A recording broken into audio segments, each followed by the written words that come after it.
Lake Huron, the second largest of North America's Great Lakes, is bounded by Michigan to the west and Ontario to the north and east.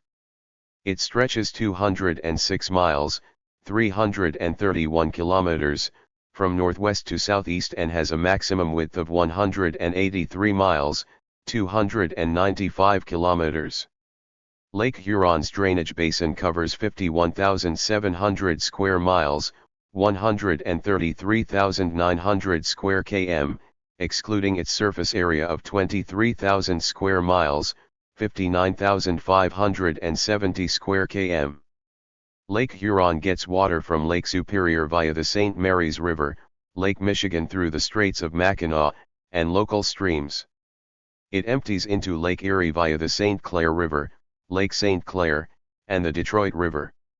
Its surface is 577 feet, 176 meters, above sea level, with a maximum depth of 750 feet, 230 meters. The lake features many islands, especially in Georgian Bay and the North Channel, including the Manitoulin Islands.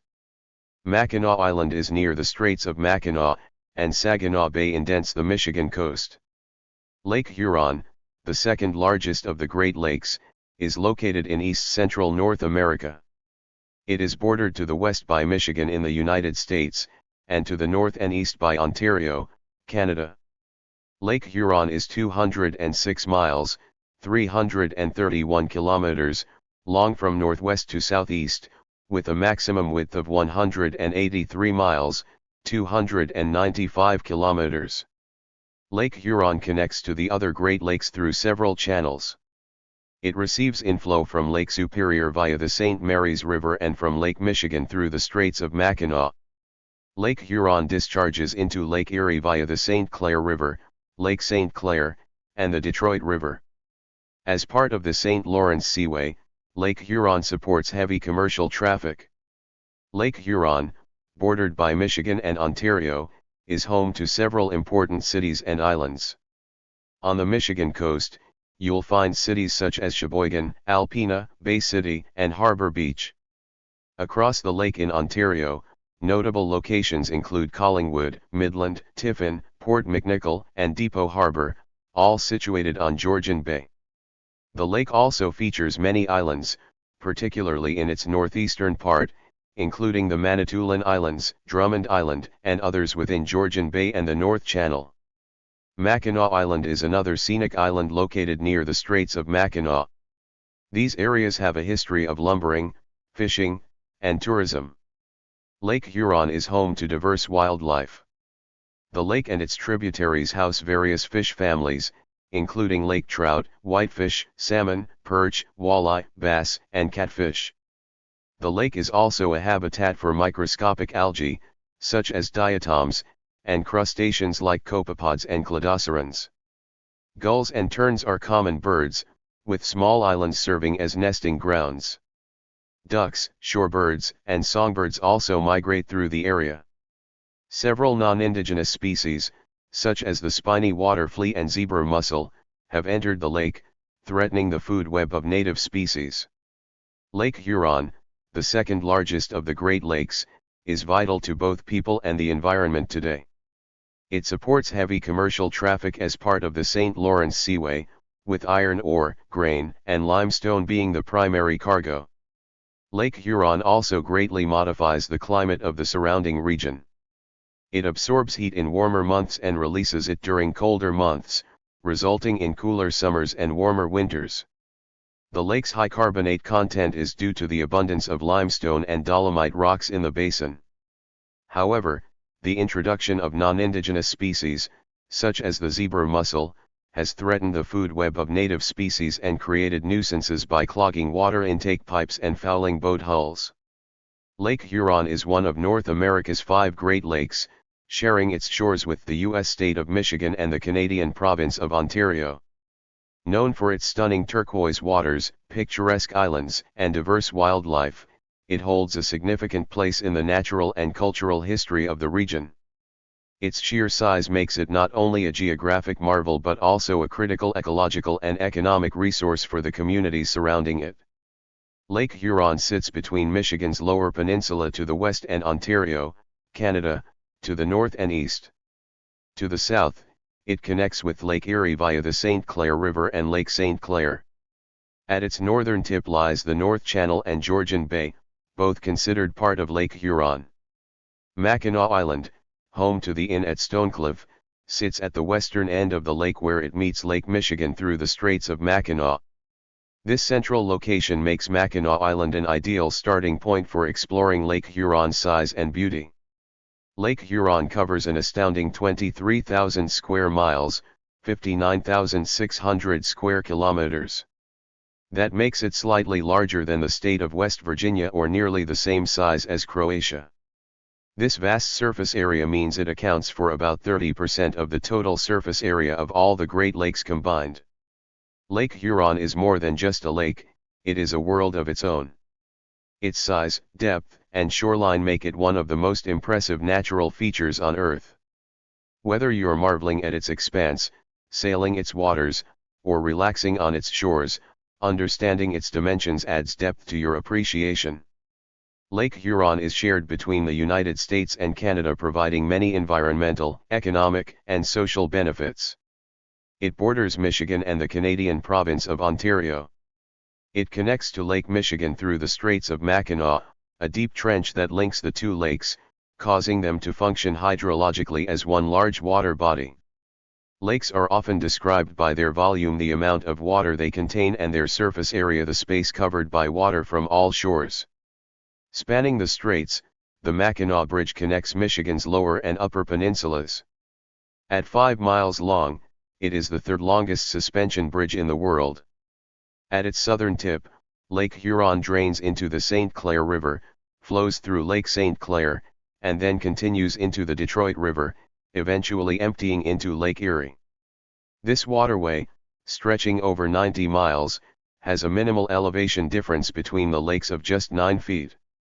In northern Lake Huron, features like the lower St. Mary's River, the Les Chenaux Islands, Georgian Bay, and the North Channel create a range of habitats from deep, cold channels to island complexes to shallow, vegetated bays and coastal wetlands. These areas, along with high-quality tributary streams, offer essential spawning and nursery habitats for many fish species, both native and introduced. Further south, Saginaw Bay is shallow, warm, and nutrient-rich compared to the main lake. Lake Huron's watershed includes many communities. All of the area shaded around Lake Huron drains into the lake. The majority of Lake Huron's water, about 90%, comes from tributaries, such as the St. Mary's River, the Thunder Bay River, and the Saginaw River, along with precipitation. The remaining 10% comes from the flow of water from Lake Michigan through the Straits of Mackinac, as well as direct rainfall on the lake's surface. Lake Huron's primary outlets are the St. Clair River and the Detroit River. A drop of water entering Lake Huron from the St. Mary's River could take around 3 to 4 years to flow through the entire system to the Detroit River and eventually enter Lake Erie. Lake Huron is one of the great inland seas of North America, a vast expanse of fresh water that stretches between the United States and Canada and forms a defining feature of the continent's geography, history, ecology, and identity. To stand at its shore is to confront a horizon so broad it seems oceanic, yet unlike an ocean it is enclosed, finite, and intimately tied to the lives of the millions who live within its watershed. Lake Huron is at once ancient and immediate, shaped by glacial time yet responsive to daily human decisions. Its story is not linear but layered, composed of geology and memory, commerce and culture, fragility and resilience. The origins of Lake Huron lie in the immense power of ice. During the last ice age, massive glaciers advanced and retreated across what is now the Great Lakes region, carving basins into bedrock and depositing sediment that would shape future shorelines. As the climate warmed and the ice sheets receded, meltwater filled these basins, giving rise to the interconnected freshwater system that includes Lake Huron. Its waters are linked to Lake Superior through the St. Mary's River, to Lake Michigan through the Straits of Mackinac, and ultimately to Lake Erie through the St. Clair River, Lake St. Clair, and the Detroit River. This chain forms one of the largest surface freshwater systems on Earth, and Lake Huron occupies a central and vital position within it. By surface area, Lake Huron is the second largest of the Great Lakes, yet its identity is defined as much by the intricacy of its shoreline as by its size. The lake's coast extends for thousands of miles, indented with bays, peninsulas, rocky points, and sandy stretches that create an ever-changing interface between land and water. On the Canadian side lies Georgian Bay, a vast northeastern extension distinguished by rugged granite outcrops and wind-shaped pines. This landscape is part of the ancient Canadian Shield, where exposed bedrock reveals geological history billions of years old. Scattered across the bay and the lake proper are more than 30,000 islands, including Manitoulin Island, the largest freshwater island in the world. These islands form a mosaic of habitats and human settlements, each contributing to the lake's complexity. On the American side, the shoreline alternates between rocky headlands and sweeping beaches. Sand dunes rise above clear, cold water, and small harbor towns nestle in protected inlets. The clarity of the water, often remarkable in calm weather, reflects both natural filtration and ecological shifts that have altered the lake's food web. Seasonal rhythms define the lake's appearance. Summer brings sailboats and swimmers, autumn introduces storms that send waves crashing against break walls, winter sometimes seals large expanses beneath ice, and spring releases meltwater that swells tributaries and stirs currents. For thousands of years before European contact, Indigenous peoples lived along Lake Huron's shores. The Anishinaabe and other First Nations developed trade networks that stretched across the Great Lakes Basin, navigating by canoe along routes that connected distant communities. The lake was not merely a resource but a living presence embedded in spiritual practice and oral tradition. Fishing grounds, seasonal camps, and ceremonial sites formed part of a cultural landscape intimately tied to water. Knowledge of currents, weather patterns, and spawning cycles was accumulated through generations of observation, forming an early model of sustainable relationship with the environment. The name Huron reflects the arrival of French explorers in the 17th century, who encountered and named the Huron people during the era of the fur trade. European contact brought profound transformation. Trading posts were established, alliances formed, and conflicts intensified as colonial powers competed for influence in the region. Lake Huron became a strategic corridor, linking interior territories with Atlantic trade routes. Canoes gave way to larger vessels, and the rhythms of indigenous life were disrupted by disease, displacement, and warfare. As colonial settlements expanded and political control shifted from French to British and eventually to American authority in parts of the region, Lake Huron's economic role grew. During the War of 1812, the Great Lakes system held strategic importance, with supply lines and naval engagements shaping the broader conflict. In the decades that followed, the 19th century witnessed rapid industrial growth. Timber harvested from surrounding forests was floated or shipped across the lake. Grain from expanding agricultural lands moved through its ports. Iron ore and coal traveled along its waters, fueling factories and railroads in distant cities. Shipping became a defining feature of Lake Huron's identity. Large freighters navigated its depths, guided by lighthouses that punctuated the shoreline. Maritime commerce connected small harbor towns to global markets. Yet the lake's power could not be underestimated. Autumn storms generated waves capable of overwhelming even sturdy vessels. Numerous shipwrecks now rest on the lake bed, preserved by cold fresh water. These submerged relics serve as reminders of both opportunity and peril, forming a hidden archive of maritime history. Industrialization brought prosperity but also environmental strain. As cities expanded and factories multiplied, pollutants entered tributaries and the lake itself. Agricultural runoff introduced excess nutrients, altering ecological balances. Fish populations that had sustained communities for generations began to decline due to overfishing and habitat disruption. By the mid-20th century, awareness of environmental degradation spurred calls for coordinated action. Cooperation between Canada and the United States led to landmark agreements aimed at protecting water quality and restoring ecosystems.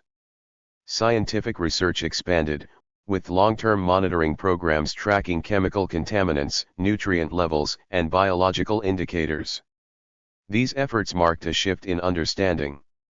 Lake Huron was increasingly recognized not as an inexhaustible reservoir but as a complex system requiring careful management. Ecologically, the lake hosts diverse species of fish, including lake trout, walleye, yellow perch, and whitefish. Coastal wetlands provide essential habitat for migratory birds and spawning grounds for aquatic life. Forests along its shores shelter mammals ranging from deer to black bears. Yet the introduction of invasive species, particularly zebra and quagga mussels transported via ballast water, transformed the food web. By filtering vast amounts of plankton from the water, these mussels increased clarity while reducing the base of the aquatic food chain, with cascading effects on native fish. Water levels in Lake Huron fluctuate naturally, influenced by precipitation, evaporation, and inflow from upstream lakes. However, recent decades have seen periods of unusually low and high levels that have challenged shoreline infrastructure and ecosystems.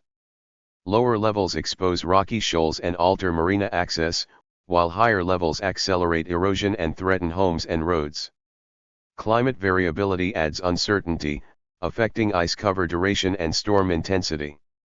Communities around the lake continue to adapt. Shoreline planners design breakwalls and restoration projects to buffer erosion. Wetlands are rehabilitated to enhance resilience and biodiversity. Fisheries managers adjust quotas and stocking strategies in response to changing populations. Universities conduct research cruises, deploying instruments that measure temperature gradients and current flows. Satellite imagery and digital mapping provide real-time data accessible not only to scientists but to the public. Culturally, Lake Huron remains a source of identity and inspiration. Coastal towns host festivals celebrating maritime heritage and fishing traditions. Artists capture the interplay of light and water along Georgian Bay's granite coast. Writers evoke foghorns echoing across dark expanses and the solitude of remote islands. For many families, summers at cottages or lakeside homes form cherished memories passed from one generation to the next. Tourism has become a major economic force. Visitors seek beaches, boating, kayaking, hiking, and diving among shipwrecks. Ecotourism emphasizes sustainable interaction with natural landscapes, encouraging respect for fragile dunes and wetlands. The Bruce Peninsula and Manitoulin Island attract travelers drawn by scenic beauty and cultural richness. Yet increased visitation requires careful balance to prevent overdevelopment and habitat degradation. Agriculture within the watershed benefits from the lake's moderating climate, which tempers extremes and lengthens growing seasons. Orchards and vineyards thrive in areas influenced by lake effect conditions. At the same time, farmers confront the challenge of reducing nutrient runoff to protect water quality. Sustainable practices, buffer zones, and innovative technologies aim to reconcile productivity with environmental responsibility. Energy infrastructure intersects with the lake's geography. Hydroelectric systems upstream influence flow patterns, while pipelines and power facilities in connecting channels prompt debates about risk and regulation. These discussions highlight the lake's role not only as an environmental treasure but as a component of regional energy networks and economic security. Environmental justice considerations add further complexity. Not all communities possess equal resources to address flooding, infrastructure maintenance, or contamination concerns. Ensuring equitable access to clean water and safe recreation has become part of the broader stewardship conversation. Community organizations organize shoreline cleanups and citizen science initiatives, fostering engagement and shared accountability. Education plays a central role in shaping the lake's future. Students throughout the watershed learn about hydrology and ecology, often participating in hands-on projects that involve water testing or habitat restoration. Such experiences nurture a sense of connection and guardianship. Indigenous perspectives increasingly inform these educational efforts, emphasizing reciprocity and respect for water as a living entity rather than a commodity. In contemplating Lake Huron's magnitude, one senses both permanence and vulnerability. Its waters have endured for millennia, yet their quality can shift within decades. Its shoreline appears solid, yet storms and currents reshape it continuously. The lake reflects societal priorities in its clarity, biodiversity, and accessibility. When policies align with sustainability, signs of recovery emerge. When neglect prevails, degradation follows. Looking forward, the concept of resilience guides many initiatives. Climate adaptation strategies anticipate fluctuating water levels and stronger storms. Restoration projects rebuild wetlands and fish habitats. International cooperation remains essential, as actions within one jurisdiction affect the entire basin. The shared governance of Lake Huron stands as a model of binational collaboration in freshwater management. Ultimately, Lake Huron embodies a profound relationship between humanity and nature. It is a reservoir of drinking water, a highway for commerce, a sanctuary for wildlife, and a source of aesthetic and spiritual nourishment. Its waves have carried indigenous traders, colonial explorers, industrial freighters, and recreational sailors. Its depths hold shipwrecks that testify to ambition and risk. Its shores host communities whose histories are inseparable from its currents. To merge all these dimensions into a single understanding is to recognize that Lake Huron is not merely a place but a process, an ongoing interaction of water, wind, land, and life. Its story stretches backward to glacial epochs and forward into uncertain climatic futures. It invites humility through its scale and responsibility through its fragility.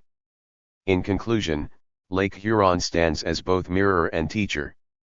It mirrors the values of the societies that surround it, revealing through its condition the consequences of human action. It teaches patience through seasonal cycles, resilience through recovery, and interconnectedness through its links to other Great Lakes and to countless tributaries. The horizon it presents is expansive, suggesting continuity beyond any single generation.